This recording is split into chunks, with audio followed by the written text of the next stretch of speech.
Media Box, where we explore the good, the bad, and the wacky in television. I'm Allison Lips. Today, Mary Alice joins me again. We are discussing Fit for TV, the Biggest Loser documentary that was made available on Netflix in August. Both of us watched it as soon as it came out. I grew up watching The Biggest Loser. I know you're a little bit older than me, so I believe Mhm. you are already an adult. I was in grad school at the time, so yeah. Okay, I was in middle school. So, Shoot. yeah. So, did you start watching it from season 1 or I believe so because my mom would watch it. So let me double check because it was on for 18 seasons. it's crazy? Um, so let me I have notes where I'm talking to you, so the internet is clearly working. Where are you? Biggest Loser. Here we go. So The Biggest Loser aired, come on, anytime now. You can insert. Okay, so it started October 2004, which I would have been 13 at that time. Okay. So I was an impressionable preteen when it first came on. Goodness. Yeah. And then it aired until I graduated college. And then God. they had the season 18 in 2020, which aired on the USA Network. I didn't watch it because at that time we knew what Biggest Loser was about and that nothing healthy was going on Yeah. there, even though it was all under the auspices of we're trying to help people and improve their lives. And that was not entirely true, even though people were saying that was because it helped them sleep at night. Yeah, so it's hard to talk about this at all without like delving into like personal histories with food relationships and body relationships and stuff like that. So I mean, like a little context, like have it's been a lifelong thing, and like usually people who describe themselves as having a lifelong thing with food and body image, it's because their parents influenced them. And my mom was kind of awful that way. It's just a lot of great points about her, but as far as body image goes, like she was just treating me the way her mother treated her, and so forth. So it's Yes. like not It's like the casting aspersions necessarily, but she taught me to hate my body, like plain and simple. um We're also going back to like the 1950s and before, so that was passed down through generations where when women were expected to be at home and look pretty for their husbands and wake up early and put on the full face of makeup, and being thin was part of that. yeah, yeah. Yeah, it's interesting how, I mean, like the post-war period is definitely when all of that started, in part because of what you described, but also I heard a thing recently that body image like really became an issue during World War I, because that was the first time they were mass producing uniforms for service Oh, people. And so people didn't really think about whether they were small, medium, or large before, but then once we had sizing like that became like a whole thing. That coinciding with the surplus of everything in the post-war period, where people had yeah. more money, and so food was could be a luxury as well as just something to keep you alive. I mean, it's all. And so yeah, my grandma is a classic greatest generation. Her husband was in World War II. They'd gotten married right before he went away, blah blah blah blah blah. So yeah, she was definitely the 50s housewife, and then my mom was definitely the second wave feminist who still like really believed that people should be skinny. So yeah. In any event, by the time The Biggest Loser came on, I was either at the tail end of graduate school or just starting my first postgraduate job after you. Because I didn't watch season one. Okay. I feel like I started season two or three and then watched a few seasons and then like it just stopped for whatever reason. And I remember very clearly I was Yeah. on Weight Watchers at the time. And even Weight Watchers, which is not, doesn't have like a great reputation, like history has not been very kind to it. Yeah. Um, at the time anyway, they were very, very clear about like you must eat a certain amount. You should not exercise until you vomit. Like it was considered a very, very Yeah. sensible, Yeah, you Weight know, Watchers was the best out of all of those diet programs, many of right? them unsustainable. Yeah, My mom was on and off Weight Watchers basically my entire life. yeah, And Nutrisys, like I remember Nutrisystem and Jenny Craig, and those were the ones where you had like the meals that were yeah. Is that a tiny, thing? and you were basically starving yourself, Yeah. and you got like two snacks, one of which was provided, the other one like go buy your own apple or what. I Right. mean, not quite that bad, but not too far off. My dear aunt, it's very easy to talk about my mom and stuff because she passed many years ago. In fact, right around the time I started watching Biggest Loser. But my Yeah. dear aunt, who's my mom's sister, is like kind of my diet guru. And I think at this point, the student has outlearned the math. Like, she's Mm. still doing Nutrisystem as a, 75-year-old woman. And she's still like, she used to work for Maria Osmond Nutrisystem got and her. yeah, like, I mean, bless her heart. Like, I love her so much, and she is so kind and understanding and everything, like, for this, but she does it to herself, you know? And she does tell me, like, after we hadn't seen each other for a while, oh, you look so skinny, like, and so she's got the sickness, but she isn't mean about it. So it's different. But yeah, she's to this day still going on and off of Nutrisystem, and um her new husband is like he's very keto uh and so they do that together. And I saw her recently for the first time in a couple of years, and she was like like very, very small, and I'm like, okay, here we go. Yeah. But in any So event, yeah, like I used to hate watch The Biggest Loser I because think I we all did. yeah I'd heard Because about we're it. figuring out that this is not healthy, Yeah, but we genuinely want to believe that these people are improving their lives. But by the time there was enough data in the fifth, sixth season where we're like, wait a minute, season one gained all the weight back. The people who didn't gain the weight back became personal trainers or are now leading Zumba classes. So right. their job is literally to work out. That is the Out. only Yeah, way that this was sustainable for them. right. Yeah, like I said, I was on Weight Watchers at the time, and I used to like it's a weird time in my life, but I used to sit under a blanket in the dark eating my portioned cheese and crackers and laughing at these people. And like I was legitimately confused about it because like Yeah. I was like, how in the world is this supposed to be like a healthy option for anybody? Like, not Yeah. only are they Yeah. gonna like gain it all back like once they like leave this compound, but like, aren't they gonna like mess up their bodies for the rest of their lives? Like, not just their metabolisms, but it's not good for your heart to lose a lot of weight very quickly, nor is it to gain it back, which all of them did. So I was Or to be 300 pounds and putting that much pressure on your knees. yes, yes, yes, 100%.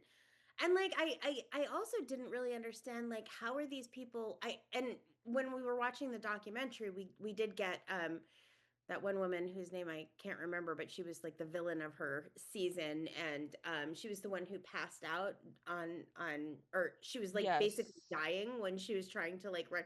And that's a fluke Hmm. thing. I mean, like I don't know how they didn't tell us on the documentary exactly like why that happened to her. She There were a had few people who got sick and had to go to the hospital. It was like it wasn't as much as a fluke as you would have hoped, where it's like, okay, a confluence of unfortunate factors came together. She wasn't the only one who had issues from that stunt. Okay, yeah, tell me about that then because like I saw that Bob the trainer Oh, was one geez. of the executive producers, but I didn't find that out until after seeing it. So I Wait, do he executive produced this he documentary? did, yeah. I didn't realize that. Neither did I. So that Until explains after somebody told me. that's very bizarre. Well, it And he seems doesn't come out looking great either. no, he doesn't. That's what's amazing about it. And like I wonder if he's like just retired now and doesn't care because he was also quite sassy. Like I kind of liked the new Bob. Like he was a lot more um like his hair was frosted and he had his little dog and his Let lisp him came go out join the more than it housewives. and yeah. So But like the but I wonder if like he's just like this is my legacy and it's tarnished no matter what. So here you go. But I think that the doc may have given the false impression that it was acknowledging like the show was acknowledging its failures when it wasn't really because no. it's like a light touch to those failures. You know, it's like, yeah, but you know. Yes, exactly. A lot of it was stuff that was already in the newspaper, and not to go around your question of I don't have all the details, but I believe that the one who actually got sent to the hospital was not the only one, and that there was one of the men didn't finish either, but he came back sooner than she did because he did not almost die. Die. So that was less of an issue when it's like, Yeah. okay, you just didn't finish because you weren't feeling well then. You basically died and you're still Right. here, and we're not happy about it because even though you signed your right away, it makes for bad TV. And then they cut her in to be the villain, which she wasn't. She was just a woman recovering from a traumatic situation, and she was still trapped in that because while she could have gone home, she chose not to. And she talked about how, had she gone home, she would have felt like she blew her chance to get healthier. But also she was like in a pretty abusive marriage, it seemed like too, right? Like Yeah. she mentioned during the documentary that was there was infidelity, but I think there was absolutely other things going on that she maybe didn't want to mention publicly, like Yeah. physical abuse. That was and again, I don't know, but that was my Yeah, impression from the way things were phrased. let me see if I can find her name. Unfortunately, all of these people tend to be interchangeable, but she's definitely one of those that stood out. Yes, and I think she was from season no, I season 3? She was early on. Yeah, I just googled who almost died on The Biggest Loser. It's Tracy. Tracy. Yeah. So, yes, and Tracy talked a lot about that. I was surprised that they went into so much detail relatively, but that also explains how they got all the documentary footage. Yeah. Yeah. Because Yeah. I'm just like, wait a minute, how did they get all of this footage of The Biggest Loser? So something in my head was going off like, this That is a does solid not point, seem right? quite right, but I'm not sure why. Yeah. Because It's otherwise, like, if because this was Bob our executive produced it. like if this was a true like tell-all, they would have had a much harder time getting that footage They because could have done the thing where they were using stills and, whatever like else. um the documentary about Dan Schneider, Quiet on the Set. Okay, I didn't see that. That Yes, I was a did. Yeah, yeah, where they were showing stills from the like yes. yeah, from the shows because it was There might Replace have Nickelodeon over the coals. right there, I think, were a few videos, but they were short. Clearly came under fair use due to the type of documentary it was. Right.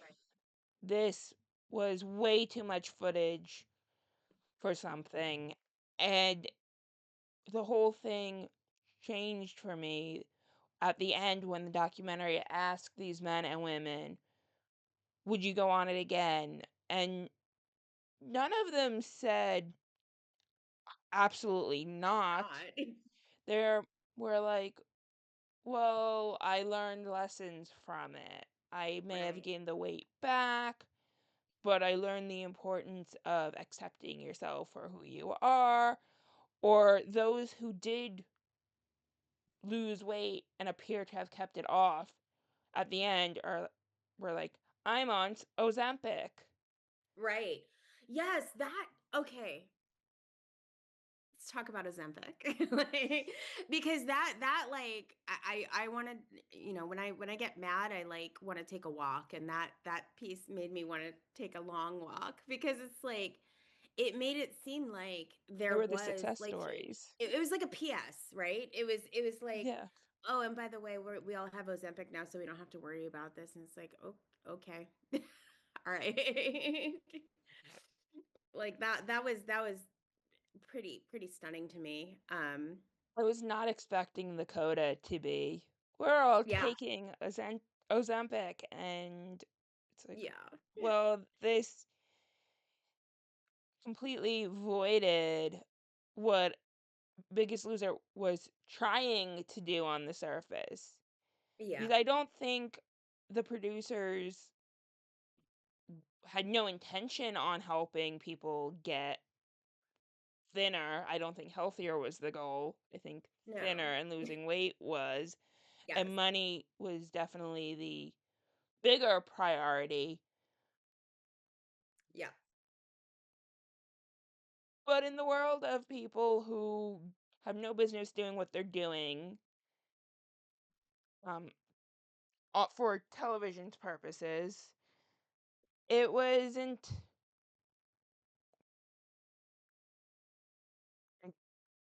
the message there could be good intentions if you did not know anything else about how reality television worked. yeah. In initially, but then during Yes. the doc, they kept saying like, "Well, we were trying to make a TV show," and it's like Yes. Which they you did can't. not say at the time. And at the time when this first came out, no one was savvy about reality television. No, that's true. Yes. And the first season, and a few of the contestants realized, oh, they're making fun of fat people. And they showed footage from the first season where it's a bunch of the contestants, which even that term for these men and women makes me feel uncomfortable Yeah. because they shouldn't be competing for money when their health is at stake. And like there is, well, the thing that stood out to me like about it being a competition initially is like, well, what about gender? Like i i Yes. I couldn't wrap my head around that. It's like, even if you're talking about percentage of body weight, which is how they measured success, not poundage but percentage, like Right, which is still a women problem. should have a higher percentage of fat than men. Yes. And if they lose that, that is like fundamentally going into like unhealthy territory. Like our hormones require a certain number of like titty and ass, like, padding. Like it's just, that's just how we're built. And I Right. really didn't understand like putting men and women in the same category, like apples to apples. Like, No.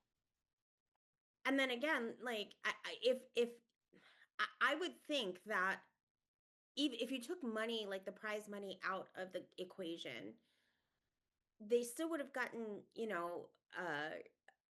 people compete, like if they'd made it like non-competitive, like just like this is where you're going to learn habits and blah Yeah. blah blah, then it's going to have similar competitive results. No, like people are going to want to participate in this, aren't they? I don't know. Maybe I'm just speaking too much through the lens of 2025, but I think that's the way, like, it's very hard to go back to that place when we didn't realize how problematic it was. We may have been like, "This seems weird," because I agree with you on, like, I remember thinking at the time where it's like, "Wait a minute, most men can afford to lose more weight than women can, yes, and we're not taking into account body types either." right. Yeah.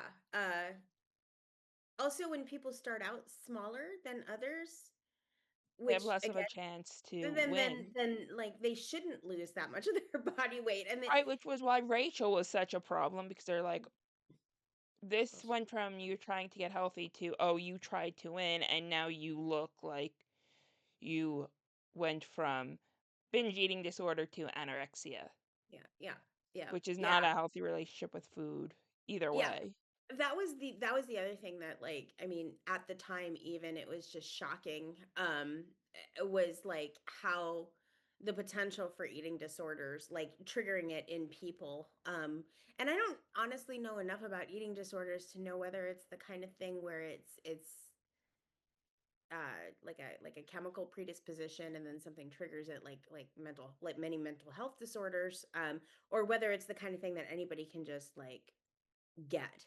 But if the latter, then I would imagine that it probably destroyed a lot of people's relationship with food. Like it couldn't Mm, possibly not. I did and listen to a podcast about The Biggest Loser that had nothing to do with the documentary. Like it was something that was recorded like many years ago, and they yeah. pointed out a couple of things that were really interesting that didn't come to light in the documentary. Is that number one, they didn't show them how to eat well. They just No, showed them how to eat like less. Like less. it, it, it was like donuts bad, Subway sandwich is good kind of thing. Right, there was no moderation where I'm like, they're telling them sweets are bad, and when I was reading what people were saying about it, someone's like, "Yeah, there was this thing where they were given 100-calorie cupcakes. You can eat a 100-calorie cupcake, Like you just can't eat the entire box of them. box of them. I mean, you can do that too, but you need to be aware that that is what you're doing." Right. Yes. Yeah. Yeah, there was no and mindfulness is the kind of thing that like only became part of the, general lexicon in the last, I don't know, 10, 15 years maybe. It And may even be less. I think, like, after COVID, when we all got tired of our sour bread and realized we shouldn't be eating 3 loaves a week. right. I remember like I want to say I was like working for the state of Ohio at the time. So I was seeing a nutritionist for a minute and then she told me Mhm. about like mindful eating, which is not Okay. yeah, and so that was I want to say like 2009. So it's been around. It just hasn't Yeah. been like super mainstream for a long time. Okay. But, 'Cause um I remember going to school with 100-calorie packs hacks, in my yes. lunchbox, low-fat cookie, like, I'm a child of the '90s, so it's like Yeah. the low fat, low sugar, low sodium. Yep, If we yep. can make the Walden Farms was a huge thing where it's just flavored chemicals. I don't know that. What is that?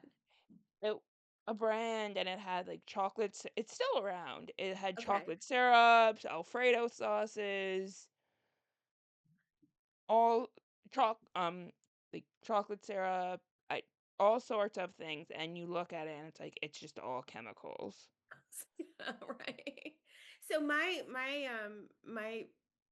worst diet experience I think was Atkins, and that was I was so that Atkins started in like the 70s, I Isn't think. that just the predecessor to keto? Yes. But it was more extreme. So, it was like you spend, and I never followed it to fidelity, but like the um the idea was that you eat No, nothing with sugar in it whatsoever for the first like 2 weeks or something like that. So something like a carrot was questionable because it has a higher sugar content than other vegetables. So you can eat as many vegetables as you want. The thing of it is that you can also eat as much meat, cheese, and butter as you want because none of those have any carbohydrates in it. And then so you were under 20 carbs per day, like grams of carbohydrates per day in that first 2 weeks. Well, then you could start slowly adding like good sugars into so like fruits and stuff like that, but Okay. I never did that. Like I just stuck and I in college. So the first time I went out when I was in high school with again my favorite aunt and diet guru, who, she encouraged me to be a lot more sensible about it. Like she gave me, like we would eat sugar-free jello with blueberries in it and stuff like that. Okay. Um but yeah, um but when I did it myself, it was like, quite extreme where I would make these ridiculous dinners for myself where it's like just like a pile of ground beef with Parmesan cheese and black olives with chili powder on it for flavoring. And that was dinner, and then Yeah. like lunch would be like a pack of pepperoni. Like it was bad. Like it was not good. And so Yeah. like that like is my 100-calorie packs and snack wells is just like going hardcore into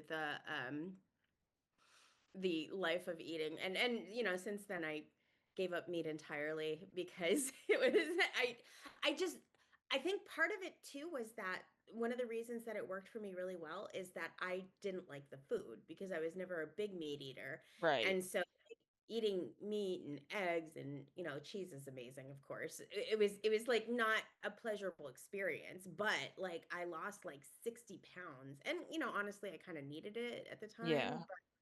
Yeah, because I had gotten up to like 240, and Okay. at 5'2", that is like a Yeah, lot. that's Yeah, it was. I was just looking back at pictures from my heaviest time recently, and it's like I look like a completely different person.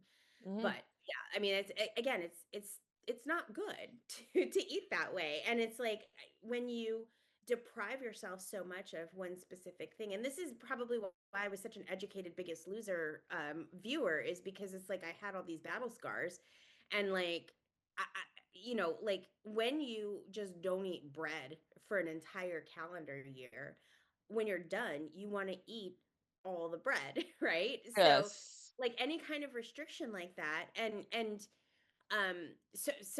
coming back to And I also teaching people how to like cook well for right. themselves, how to give themselves a little bit of something that's really delicious so that they don't like go binging on it when they like release themselves from the prison that is dieting.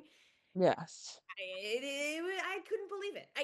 Again, sitting there in 2005, eating my Triscuits under a blanket, and like, just like, what are you doing? How could you possibly think that this is so um, positive? It was shocking, and the fact that they had like personal trainers who were like buying into this too was shocking to me too. And Mhm. I mean, I guess like personal trainers like kind of don't they're not equipped to tell you how to eat necessarily. They don't do No, and this. Bob and Jillian also said, "We don't have degrees in psychology. We were not equipped to be therapists." Yes. And that's the position that they were put in per the documentary, right? Like because they didn't have mental health experts on staff. Right, which they definitely should have. Yes. I didn't find it shocking that they didn't have them, but it's like these are people who have trauma. A lot of them are like, "Oh, I was abused as a child," or whatever like I was the fat kid and I couldn't participate in gym class and various things, and it was just sort of laughed off as like, "Oh, you're just lazy." Typical fat kid stuff, right? Yeah. And again, I'm reading things online and we can't verify a lot of them because I haven't gone diving deep, and as you pointed out, this documentary comes across as being more honest than it actually Yeah. is. Yeah. And there were people, and I remember hearing this at the time, that Bob and Jillian are not with them all the time. They come in, they shoot some scenes, and then the contestants are on their own. Yeah. So this is the good stuff. Like, you're just abusing these people. It's going on TV, and then you're abandoning these people. So nothing is actually being dealt with. Dr. Hazanga is the only person in this documentary who comes out looking decent, Yes. and even then it's questionable of why did he stay with the show that long Yeah. when they supposedly kept ignoring him. But Yes. he also refutes that they destroyed the contestants' metabolism. So yeah, so let's talk about that because I'm confused about that as well. So the two former contestants who were panelists on the documentary, both Yeah. of whom kept weight off somehow, presumably through Ozempic, right? Like I think at least one of them said that she was on Ozempic. The other one, the cop, the blonde cop, um, Yes. yeah. So she I okay, believe 3 of them are on Ozempic. okay, 2 of them definitely, 1 of them, kind of Tracy, is a suggested. maybe. Yeah, yeah. So the other two non-Tracy Ozempic users are the ones who participated in the lawsuit that that charged that uh The Biggest Loser ruined their metabolism. I believe that the documentary presented their side in a disingenuous way, regardless Yeah. of whether or not there's any validity to their claims about their metabolism. Because they're like presenting it as okay, so go ahead and listen to these crazy ladies talk about like I don't know, they did look insane to me, like especially the cop lady who and maybe she is insane, I don't know, but other Right. things that I've seen and read about on the regarding The Biggest Loser made them out to be much less crazy than the documentary did, because I walked away from the documentary saying, ah, it's probably not a thing. But I and then they had Tracy saying, like, it wasn't The Biggest Loser that ruined our metabolisms, it was being overweight that ruined our metabolisms. And that was sort of presented as, ta-da, like Yeah, here's the and truth for you, but she didn't have any data to back that up either. we know, like, the research has shown that people who restrict their calories, whether it's through dieting, bulimia, Yeah. anorexia, anyone who restricts their calories to an extremely low amount has issues with their metabolism because you're starving your body. Right. And that's what was confusing about the way the documentary presented it. It's like and this was like part of my thing when I was watching it originally, is like losing that much weight that quickly is going to it's going to make it harder for them to lose weight, moving forward. Yeah. Also, the solution to a poor metabolism is to work to try and build muscle, right? So like they say, like, yeah, when you lose weight, your metabolism slows down, which is like, again, kind of the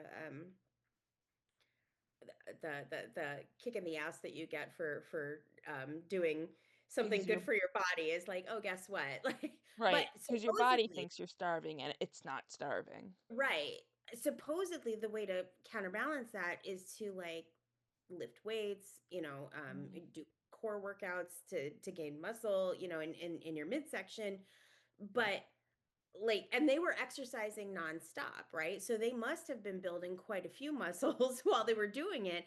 And I would imagine that they lost a lot of muscle mass when they went home, because like not only are they subject to the siren calls of Hostess cupcakes and whatnot, but they didn't Yeah. have the time to exercise constantly and keep up that unsustainable muscle mass that they built when they were just that was their only job They were was also over exercising at that point because yeah. they weren't in shape. There were a lot of unhealthy things where if they were doing it on their own, you'd be like, "Are you sure you're supposed to be in the gym 6 hours a day?" Like, it doesn't matter how fit you are, unless you work at the gym, you should not be at Right. the gym 6 hours a day. Yeah, yeah. It's so I think my thinking regarding the lawsuits and whatnot is that that was I think the biggest disservice that the documentary did was trying to portray it as though no, these women are crazy and your metabolism isn't ruined by doing this insane shit for 6 months in order to win a contest for losing the most weight. It's insane. Yeah, I think they were trying to, like, pass it off like, you weren't eating for 2 weeks because you had a cold and nothing stayed down, and it's like, this is not the same thing. Yes, exactly. And I'm still trying to figure out how JD Roth, who prior to The Biggest Loser was best known as a child actor and host of Funhouse, which was a Double Dare knockoff, ended up being the producer of one of the biggest franchises of the 2000s. Yes. Yeah. That And that probably the person who came off worst in the documentary, who is actually there speaking for themselves. So uh, thought came off pretty bad. I don't know because Bob I think was more willing to admit how crappy it was, whereas JD Roth seemed more defensive. Him and who was David Broom, who Yeah. was an executive producer. Yeah. Also, they were the two co-creators, came off Yeah. horribly Probably. Yeah. Yeah. because they're trying to salvage their legacy, which is not possible at this point. And doing the research for this podcast, there there were 18 American seasons, which is why we're a little rusty on some Yeah. details of what actually happened. But there are also versions from around the world because it did become a franchise. So the Mhm. US version was launched in 2004. What I find astonishing and a little troublesome is that there are a few countries that still have Biggest Loser franchises going or are expecting an upcoming season. Really? Which ones? Upcoming is Argentina, according this is Yeah. Wikipedia, but Argentina, Germany, which Germany surprised me, Yeah. uh, Sweden, Ukraine, which you would think they have bigger things going on. Then ones that are currently in the middle of a season is Algeria, Bulgaria, China, which China's China. I'm not going to try to understand what's going on there. Iceland, Jordan, Portugal, Serbia, Bosnia and Herzegovina, Spain. That's so strange because I feel like that is a very healthy mix of cultures you've like thrown out there, you That are know? still doing this. Yeah, like because you think of the obesity epidemic as being Yeah. like a uniquely American thing Or because we Western.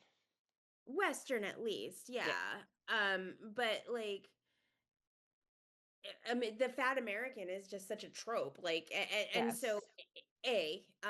B, I guess like the United States doesn't have a In fact, I would say that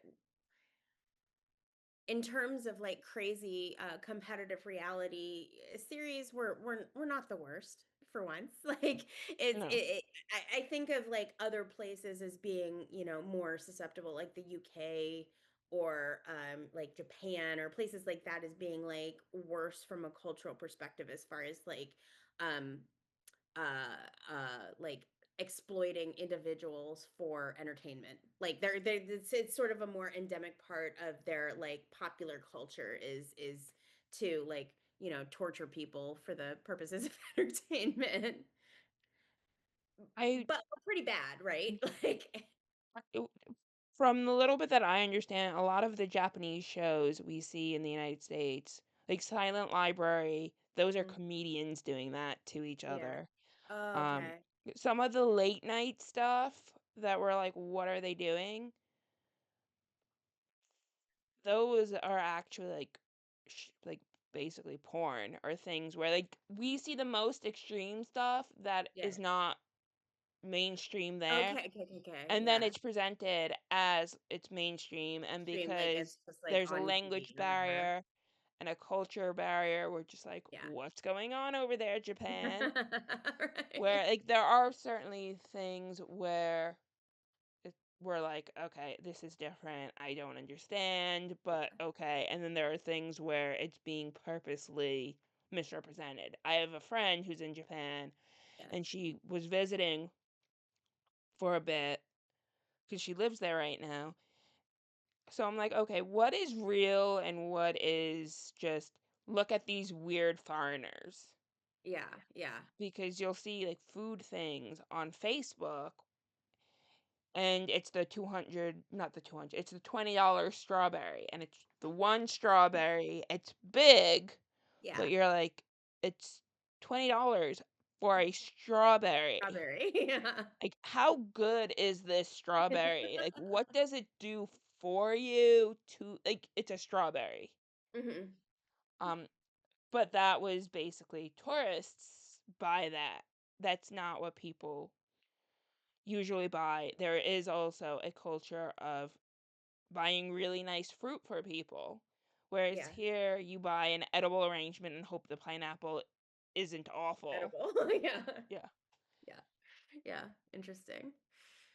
The Um, UK, I'm not really sure. Like, can you explain that some more? Because I so know I the I chair and the chamber and all of those came from the UK, but yeah, like they are I feel like they're like the forebearers for a lot of this stuff. Like if you yes. Okay. because I kind of put like competitive reality and exploitation of like subject matter in a similar category as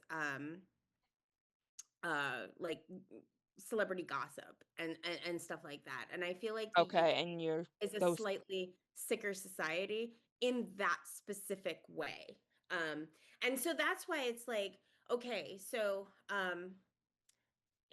the United States like has the worst obesity reputation. I don't know what the specific statistics are on that, but the reputationally, I would say that we're bottoms.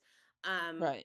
we have a medium high degree of bloodlust for exploitation on TV. Is kind of an aside. Like maybe we're not the absolute worst, but top I 20. mean, we are the country that gave the world Gladiator. Right. Um, American Gladiators. you're Not right. Gladiator, the Gladiators is a whole different thing. Yeah. um, but the fact that we quit it and other countries are still going on with it is rather surprising to me. Um, and even country the other thing about the US is that we're sort of also have a reputation for having like food surplus. That there's Mm, so much food in this country that, people become very picky, or and I'm throwing out stereotypes, not like, actual issues that we have, but right. people think of the United States as being like, we need to pay our farmers to grow stuff because we can't, there's not enough people to buy all the food that we're producing, kind of thing. So like all those ingredients make the United States kind of like this perfect stew of like encouraging something like The Biggest Yeah. Loser. However, it persists elsewhere. And why is that? Do you have any thoughts? I think it's just seeing people humiliated on TV has an appeal across cultures for Yeah. reasons no one has figured out yet. And the people who are going on these shows are often aware of that. And there was a period of time I was doing a lot of reading on the Jerry Springer show, and I had a Mhm. class that covered it in undergrad, where, yes, that show can seem exploitive Yeah. at points, but those that were not fake, there were a few that situations that were fake on there, knew what they were getting into. Granted, they may have been led to think, oh, this could start a career, but a lot of them are like, I just want to say what I got to say on TV. Yeah. Like, the world needs to know this is my life. Yeah. And the people who did that tend to be dismissed as trailer trash by the rest of the country because that's not something people with class are supposed to do. Okay. And that was part of the reason that I self-righteously hate watched The Biggest Loser while I Yeah. was on my own, diet journey as well. Yeah. That thank you for that reminder because yes, I think that that's like a fundamental feature of contemporary humanity. Right. Like, people go on, know they're being exploited, but are hoping that it'll turn into something more. And then we watch it knowing these people are exploited, Yeah. hoping they at least understand that enough where we can feel less guilty about watching this. Yeah. It's a weird cycle. And then we're watching it, seeing what's going on, and then wondering, like, could we be on that show? And it's like, wait a minute. Like, are there two parts of our brain competing with each other, trying to figure this out? I'm sure some psychologist did some research on this, and we have some understanding. I mean, reality TV is relatively new, and you will need decades in order to fully understand how it impacts society. But there's enough where it's emerging, a pattern is emerging, and its effects we can see. It's funny too because reality TV is like also like not a monolith either. No, like, Because American like Idol is relatively okay. yeah, yeah. I'm also thinking about like Top Chef, which has been on since I don't know, this is season 22 is the next one, I think. And that Yeah. like I went back and I watched because like I watched it early on and Mhm. then I stopped at like season 8 or something like that. And then I like went back and watched it like from the beginning all the way up through the ones that I hadn't seen. And you Yeah. can see a true evolution in the way people compose themselves on these competitive reality shows. Like it started out becoming like a cutthroat, like we're Yes. gonna stir the drama, we're gonna shave that one poor kid's head, blah blah blah. And then like after a while, they started being a lot nicer to each other, and like it became more about self-discovery than it and like really like honing, a very beautiful craft than it Yeah. was about like trying to make somebody else look bad or trying to win or whatever. Like that almost seems secondary. And I'm not sure. For a minute, I thought that maybe that was a mirror, like a reflection of how people are different now than they were in the early 2000s. Um, and I think maybe half of us are like have become kinder and nicer I and I want to explore another option with you on okay. that because Yeah. we now understand how reality TV works, and those beginning years we didn't. And now we see that a lot of times the winner of these reality shows are not the most successful. Right. So Yeah. if you're like the nice person who comes in third or fourth, you are more likely to have a career. I may want you to cater my wedding if I think you're a nice person who appeared on this show. If you're the Gordon Ramsay persona, and we know Gordon Ramsay is not actually like that in real life, I don't want you screaming in the kitchen at Yeah. people while I'm trying to get married. Like, this is not what That's the kind of drama that's I want in my life. that is so spot on and like so interesting. Like, yeah. No, I think that's absolutely true. They're playing the long game, and in order Yeah. to play the long game, you have to be nice now and appear to lose, but you're With not really losing. You're just, okay, I'm not winning the $100,000 because the bigger prize is a sustainable career. career. Yeah. No, that as like a low key celebrity chef too. And then also on Yeah. Top Chef, like they bring people back to like be, guest judges and whatnot. And that increase Yeah. that's like they don't do that as much with the winners, I feel like. They do that with those No. runners up, like those sweeties who gracefully came in second, third, and fourth. Right, where you can say, "Oh, you didn't win because it was luck and there was the voting went a certain way." It's not necessarily a reflection of your cooking or you had an off day. Yeah, you Whereas, choked on the last challenge, which is the only one that ended up mattering. yeah, Yeah, yeah, yeah.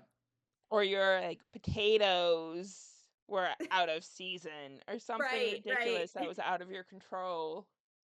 Or they suddenly made you cook Asian food when you primarily know Italian. Like that's those kinds of like yeah buts are all too Right, and common. Asian happened to be the other person's specialty. Specialty. Yeah. Yeah. There was a couple of other things specific to Biggest Loser that I wanted to raise. Something that I heard on another Okay. podcast about Biggest Loser that I thought was really interesting is that somebody did a study, I think around that time, of product placement in TV, Yeah. and Biggest Loser was like by some margin like the most product placement in any TV show at the time, and it was all Subway and 100-calorie Yes. packs and Snackwells and stuff like that, which again, even at the time I was like, wow, this is really silly. The fact that they're like pushing all these other things, and the fact that the product placement was also done so ham-fistedly. I'm not sure if you remember, but it was always like Yeah. contestant A wanders into the kitchen and says, "Hi Bob, what are you making?" He says, "Well, I'm making this." Like it was always bad that way, but I think I'm the using big the board and cheese that has 0 calories. It's amazing, and it's right. like, okay, or Yeah. whatever it was, and I think that was just the time period because I remember American Idol, like, what does that have to do with Ford? Like, the Coca-Cola glasses in front of everyone, okay, that was subtle. Those could appear at any restaurant I go to, but, like, the Ford like, singing around a Ford, like, Yeah, we're yeah. happy together. It's like, Yes. okay, like, this would never like, we do not need a Ford-centric music video, and Biggest Loser was doing that with food items Yeah.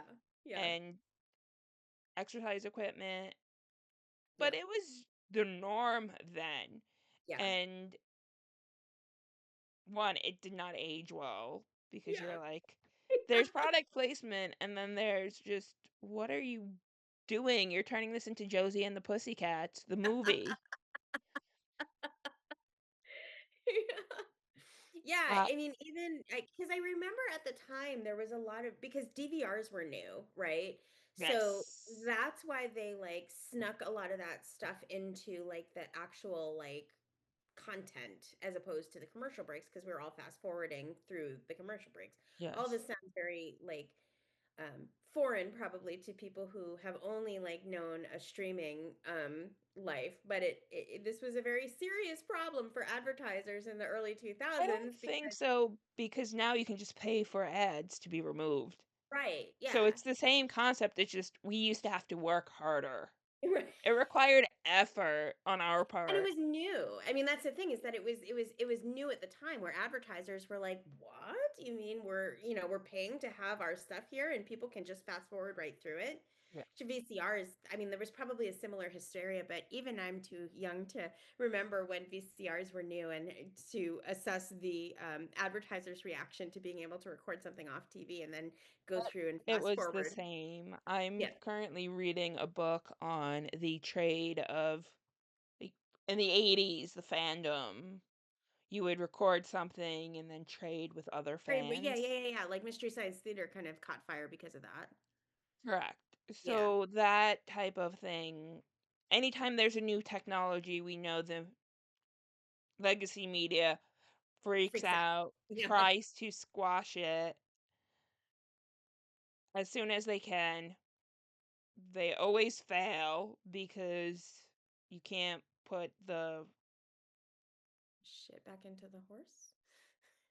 sure, we'll go with that one.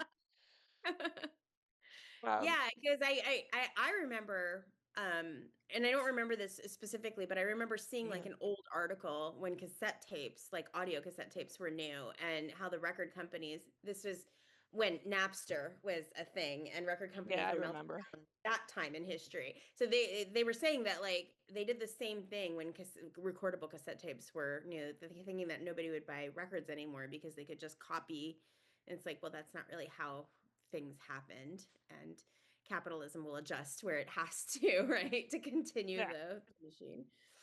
Um, and the other thing that I definitely wanted to talk about was Jillian Michaels, because she, I would say that she came out of the documentary looking as bad as anybody because she was sort of thrown under the, and I'm using this terminology because of what I found out later. So, she was She went down a path now where I don't so I don't really know how to nicely say this without alienating potential listeners. well, I'm okay with it because I don't own I mean, this. you know where I stand, So, but it's one of those things where it's like, well, she's a Maha influencer now, right? Like she's yeah, she defended herself on Fox News, and she is on you know the, involved in the Maha movement and everything, which I think is the onions are starting to peel back from that as well. But she was mega thrown under the bus, I think, for in this. Like she was kind of blamed for everything. And then after I found out that Bob was an executive producer and that she was the only one who did not reach out to him after his heart attack to say that she was sorry that he had this health struggle, kind of explains it. But I don't know, maybe she is the mm, devil. She could be because like she was always the mean fitness coach. Bob was the nice one, and Bob was the nice one. Yeah, yeah, and then she was also sort of blamed for the drug scandal, right? So the the caffeine pills. Yes. caffeine pills slash fat burners, whatever they were, that was a Jillian thing. Like so, like that was 100% like she took the blame for that. However, I think a lot of the things that because there is now, please correct me if I'm wrong, because my memory might be failing me here. Okay. She is currently doing a streaming only, or was after like The Biggest Loser official ended. Um, she maintained like she stayed on that like track, like she kept doing a version of The Biggest Loser, but it was like cloaked in the wellness sheet, right? Like it was, in any event, like Mm, she kept it up, and she kind of has doubled down on it, like no apologies, no admission of wrongdoing or anything like that. She was 100% helping people. I'll give Bob credit for at least having a little bit more self-awareness. I And, think Bob's in his villain era, as the kids would call it. yeah, yeah, yeah, I see that. Um, she had a reality series. She was on the doctors. I'm just going through trying to see what's going on. Losing It with Jillian was a spin-off of The Biggest Loser. Biggest Loser, that's what I was thinking of, yeah. And it was from what I understand, it was basically no different from The Biggest Loser. It was just called something else. Yeah, it's just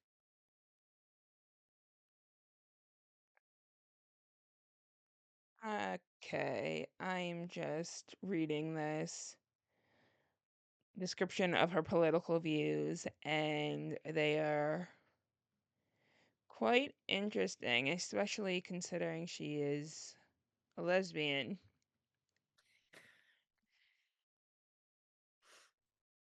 But going back to Bob, I think that Bob's heart attack also reframed a lot about that show, Mhm. because the whole thing is get healthy because you'll live longer.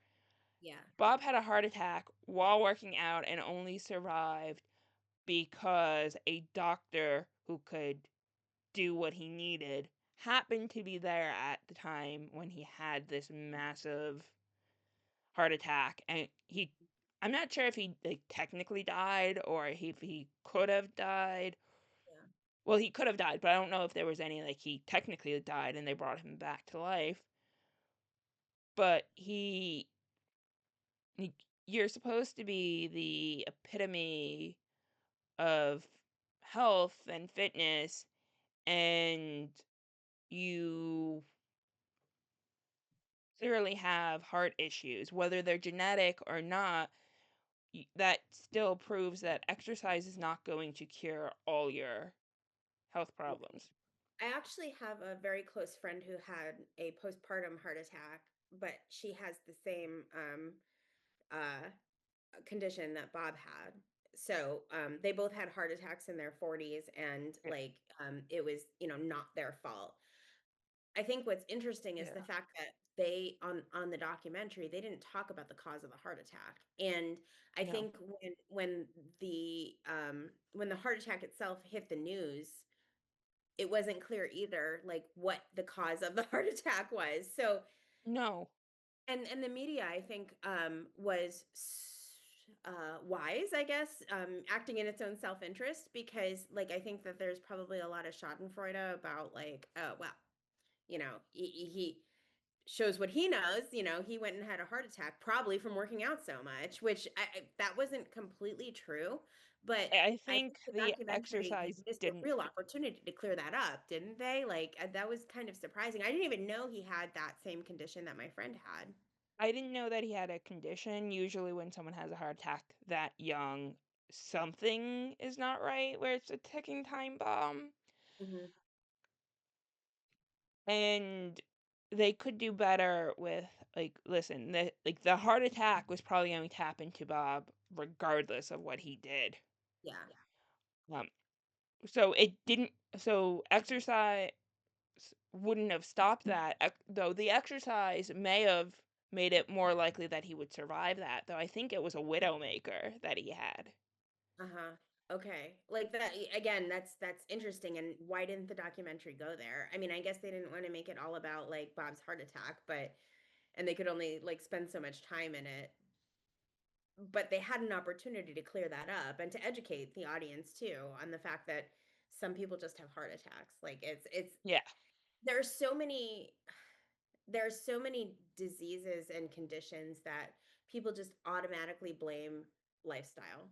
right. Like, Like heart attack, diabetes. er, yeah.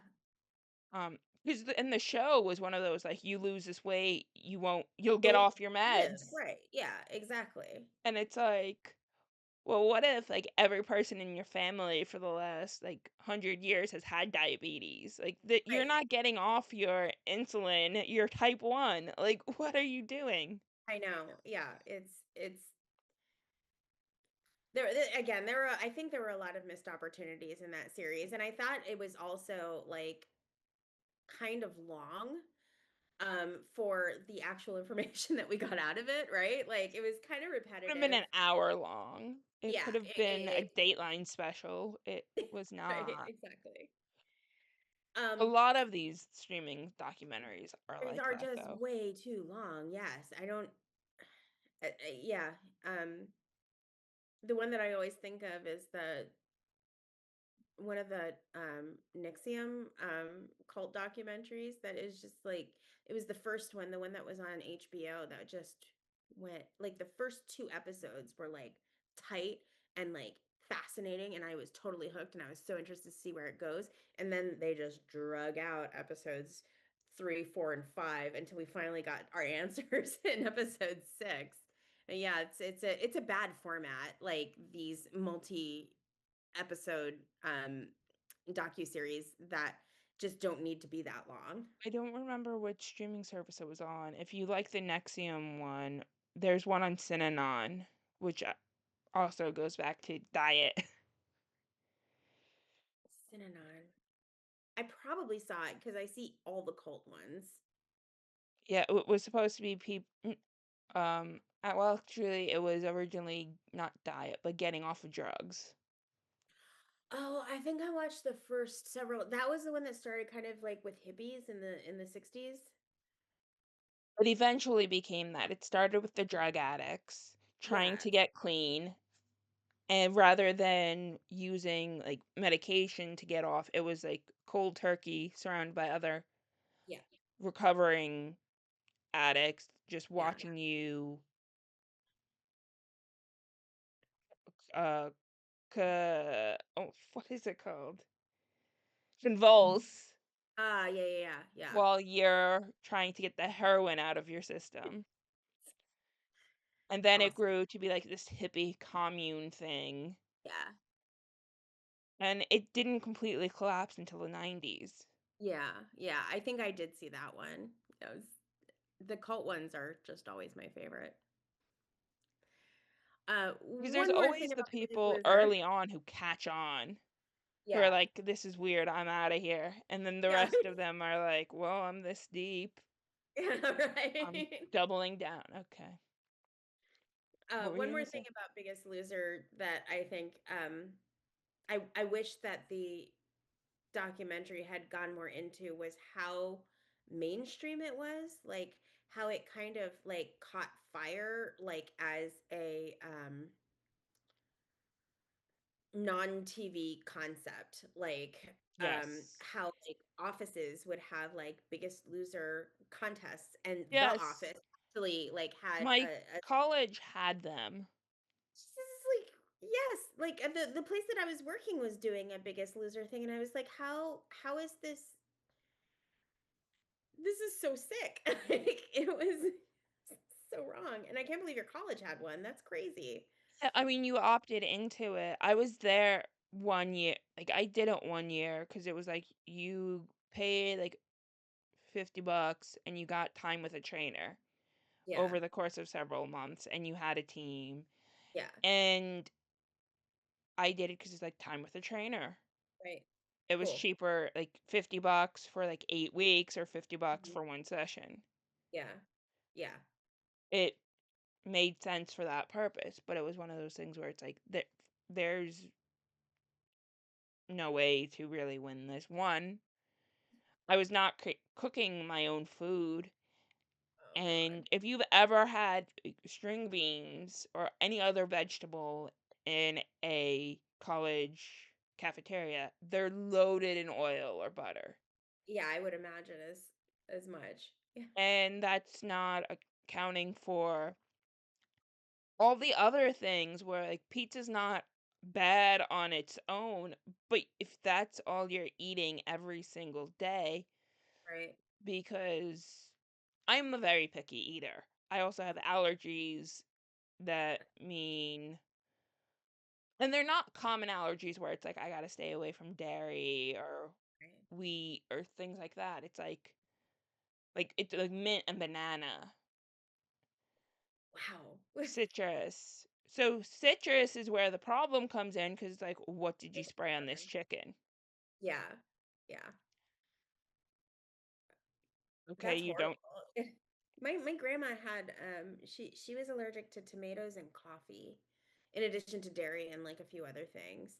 And like It's the weird ones that get you because people are like, that can't be. yeah, yeah. And the things that like weasel their way into other things like your citrus. I knew somebody in college who's allergic to eggs, which eggs Yeah, sneaks its way into everything because like you have egg washes on like baked goods and like other things. You have mayonnaise, like anytime mayonnaise gets into yeah. anything, it You're yeah, yeah, no, it's those allergies are rough.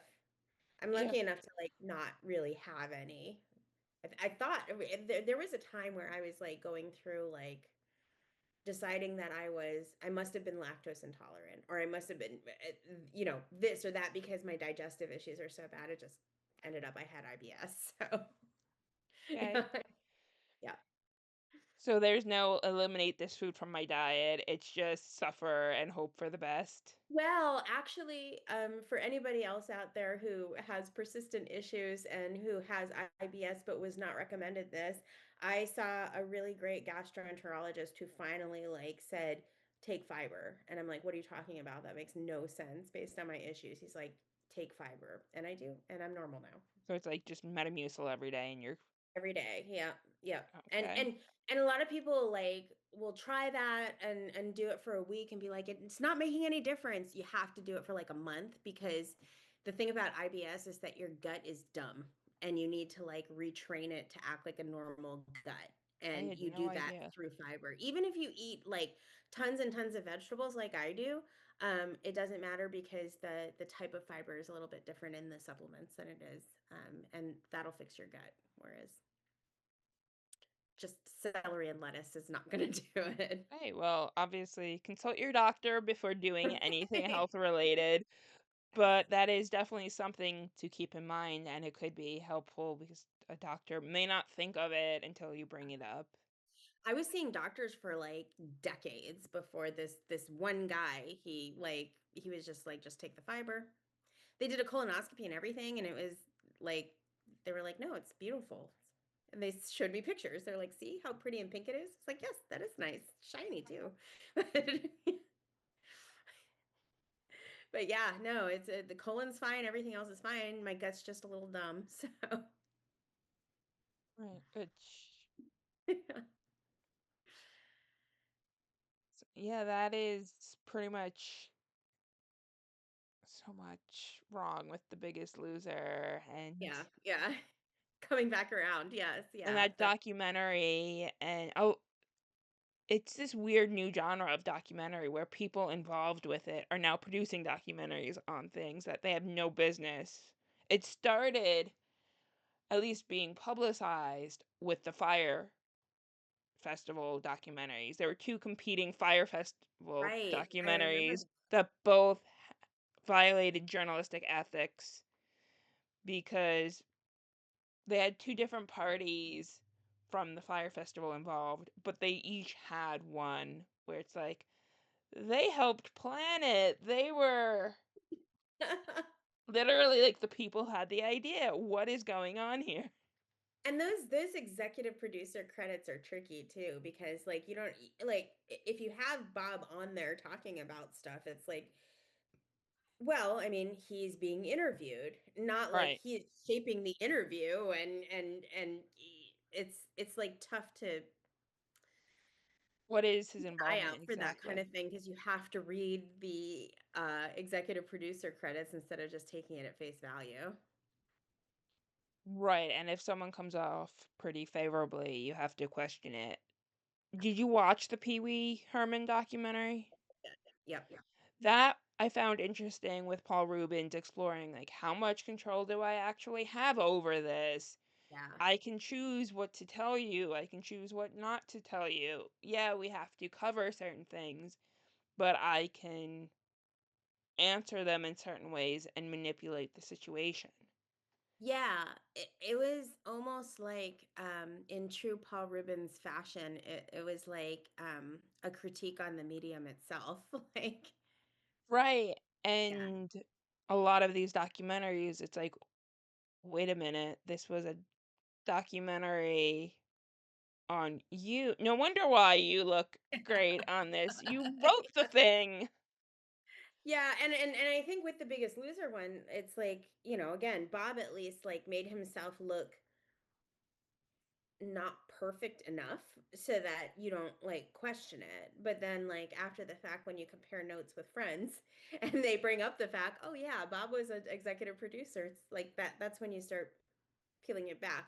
But that's TV, right? Like it's like the to your point about Top Chef, like all of these mediums are like evolving based on feedback, and the feedback loop is much faster now because of social media. So it's like, okay, so people who have done high profile boner moves notice that there are a lot of documentaries about things that were boners, and Yeah.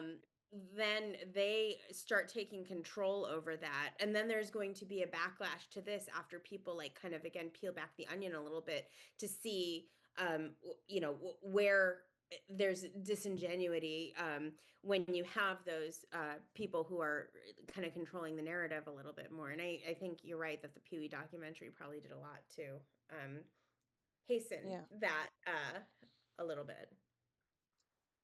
I'm trying to confirm that Bob Harper was an executive producer. Not that I don't trust your friend, it's more Yeah, I want to fact check. good thinking.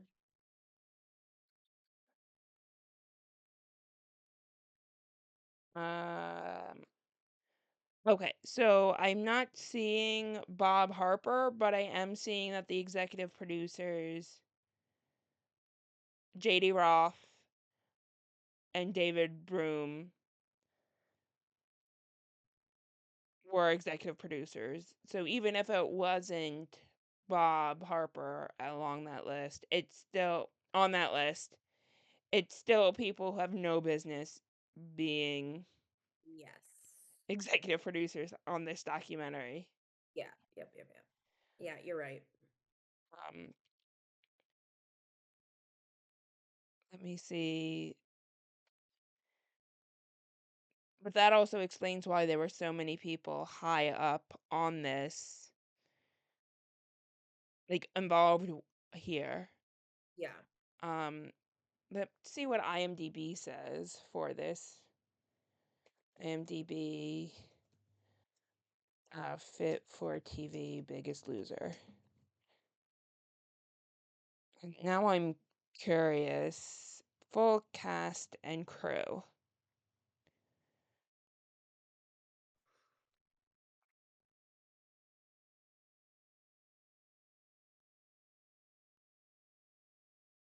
Okay, director, production designer, tutorial music.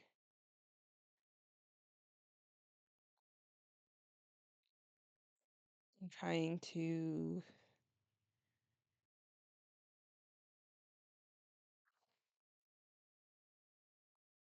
'Cause, I mean, I Okay, so per IMDb, yeah. producers include Lana Barkin, Sam Brodwin, Alexa Berger, Kara Duncan, Andrew Freed, Michael Gasparo, Kelby George, Jonathan Montavani, Jordan Wynn, Dane Lilligard, and Martina Mayo. Okay. So I'm not sure who those people Those people are. are.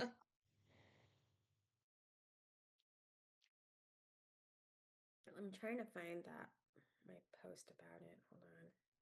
Yeah, because I'm now wondering since while we're here, the other contestants, Joelle Gwynn was one of those who admitted to taking Okay. Ozempic. Same with Suzanne Mendoka. And Um, that's the cop that I was talking that about, the yes, blonde one who is blonde, looks straight out of one of the Real Housewives. like I'm pretty sure that's how she modeled her appearance. I'm sure, like it was in her it was everything about it. Yeah. Uh, And then they had Aubrey Gordon as the representative of the fat community. Um, she has a podcast and she was talking about the harm that The Biggest Loser did. Uh-huh.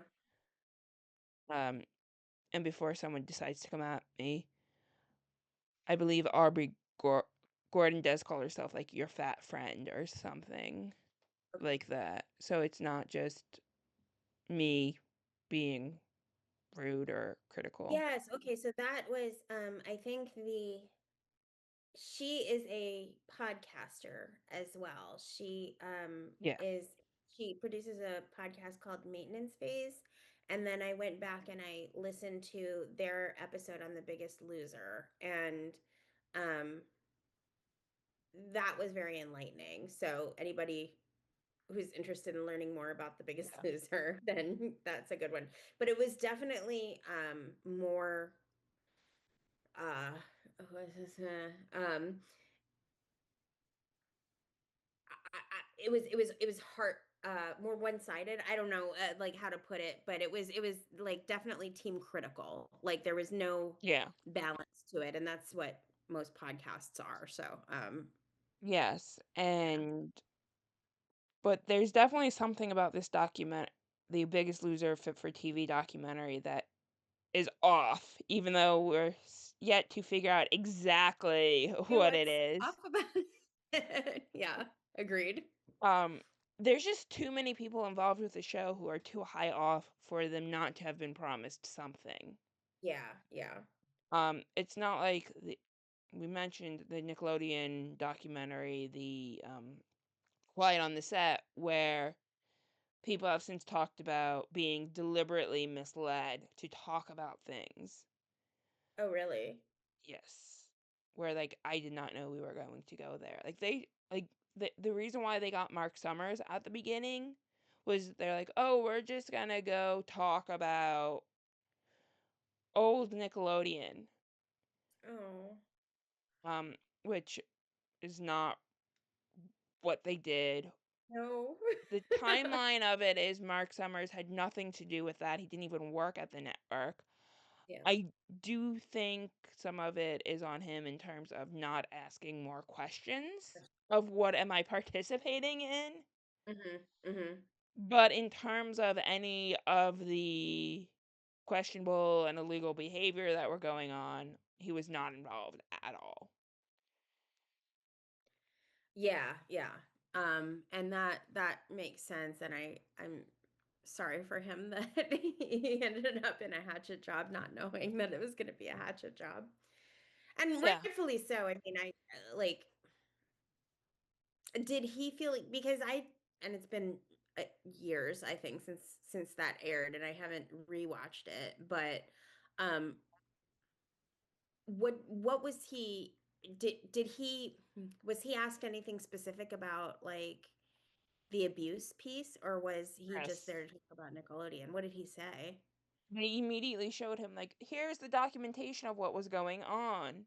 And obviously, he was n- not There. happy about it for multiple reasons, but it's also, I know nothing about it because I did not work there at the time. Right, yeah. And he didn't work in that department anyway. Right. So Huh, it's tough. like, this served no purpose but to draw attention. And yeah, I have no respect for this documentary. And We should talk more offline about that because again, I thought it was like uh interesting. And it's also interesting what you said about, because that's not something I did notice, that there was like a lot of still frames being presented there, and they would reference things that happened in episodes that were weird, and Yes. not show it. I mean, like, you're not giving me Yeah, enough. so we will take our conversation on quiet on the set offline. We're gonna round up. It's already one of the longer episodes. This has been greetings from the Idiot Box. Thank you, Mary Alice, for joining me again to talk about this. Until next time, I'm Allison Lips, and remember that television is a medium, neither rare nor well done. Bye.